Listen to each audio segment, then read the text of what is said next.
তো 8:30 নাগাদ ঘুম থেকে উঠলো, উঠে গোসল টোসল করে ফ্রেশ হয়ে কলেজ ড্রেস খোঁজে। তা আমি বললাম কলেজ ড্রেস লাগবে না, তুমি এমনি অন্য ড্রেস পরে যাও। বলে কি বোকা হয়েছে তুমি, কলেজ ড্রেসটা যাবো বলবে যে জঙ্গি, দেখো না কি বলছে কি করছে, পাগল হয়ে গেছে, দেখতে পাচ্ছ না আমি কলেজ ড্রেস পরেই যাব, আমি জঙ্গি না।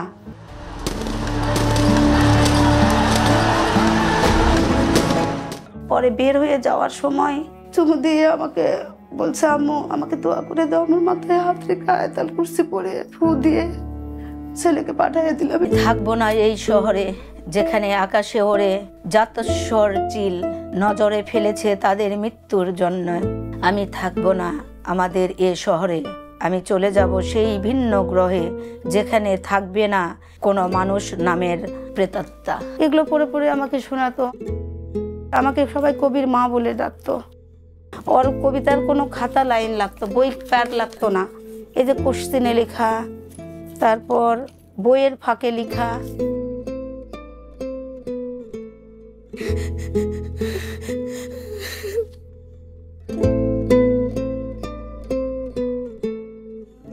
খোবাইব আমার 5 ছেলের ভিতরে সে ছোট। সে মাদ্রাসায় লেখাপড়া করছে, আরবি লেখাপড়ার যত দূর উপরে যাওয়া দরকার এত দূরই করছে। করার পরে যে তাকে মাদ্রাসায় শিক্ষক হিসাবে ওই বৎসরে রাখা হয়েছে। 4 তারিখ সে তার আম্মাকে বলে, আম্মা আমার নাম তো আপনারা খোবাইব রাখছে, হযরত খোবাইব তো শহীদ হয়েছে, তা আম্মা আব্বা আম্মার দোয়া তো কবুল হয়, আপনারা আমার লাগিয়া দোয়া করে আল্লাহ নিয়ে আমারে শহীদ করে। তো মা কতক্ষণ কেঁদেছেন, কাইজা একটু পরে মা বলে, কে না চায় শহীদের আব্বা আম্মা হইতে, আমি দোয়া করি আল্লাহ তোরে শহীদ করুক।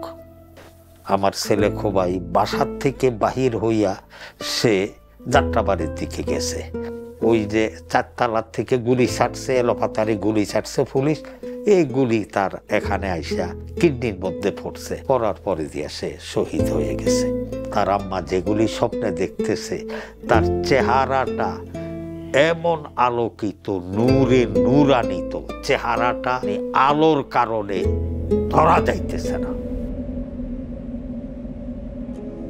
কতটা তুমি হারালে বন্ধু, কেঁদেছে অন্তর, জানো না তুমি হারাবার ব্যথা, জানে পলাশির প্রান্ত। হারিয়ে গেছে যেখানে মায়ের সোনার নোলখানি, গোলা ভরা ক্ষেতের ফসল সাজানো ফুলদানি। এ হারানোর বেদনা তুমি রেখো অন্তরে, দেখবে তোমার দুঃখ লুকাবে পলাশির প্রান্তরে।